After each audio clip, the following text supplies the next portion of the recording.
How would you feel if I spoke to you from behind this scarf? Would it help? Do you think I could understand you? And yet this is what we're doing when we're operating from a sense of impostership. It's what I call the veil of acceptability. We're splitting who we are. There's who we are and there's who we think we should be to be able to fit in, to be acceptable to the people around us, or the people who are living inside our minds from the past. And this might be helpful. It's a survival strategy. It's adaptive.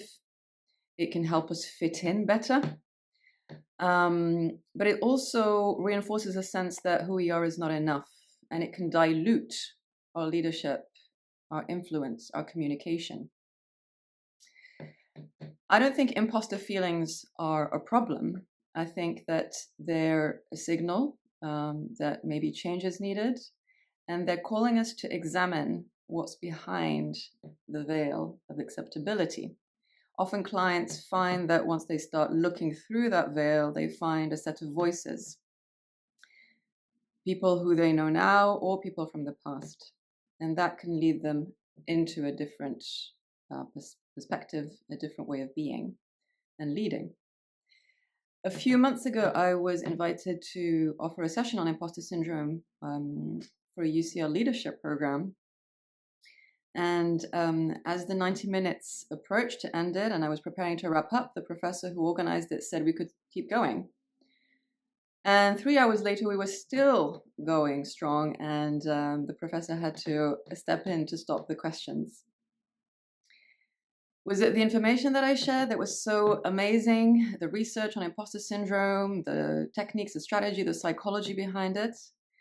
Well, actually, the feedback was that the participants felt that they could say things that they'd never said before, particularly in a professional environment. And they noticed that they felt more accepted, not less, paradoxically. And it's what I call a liberating space. I also started by sharing that I felt like an imposter preparing a session on imposter syndrome, which made them laugh, and things relaxed from there and opened up the space. So this is what we'll be exploring at the next Leader Circle, and I want to share some of the preparation that I'm inviting people to do before we meet. I think it's a very powerful, a very liberating exercise that you can try yourself and see what happens. If you're feeling this sense of split, it can help you feel more coherent and clearer in your decisions and your actions. So when you have 30 minutes, block that time and invite your imposter, the imposter feelings inside you, for a cup of coffee or a cup of tea. And ask it to tell you these 3 things.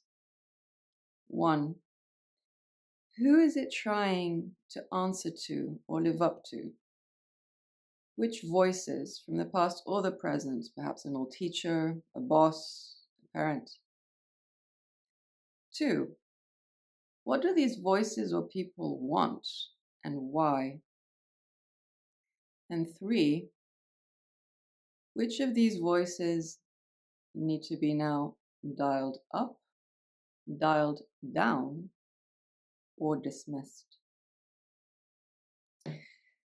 I'd love to hear how that exercise lands with you. And there's still time to join us for the Leaders Circle on Double Agent No More, Liberating the Imposter. I'll leave a link below or above this video. Feel free to ask any questions. And I look forward to seeing you if you can join us. Have a great, bye-bye.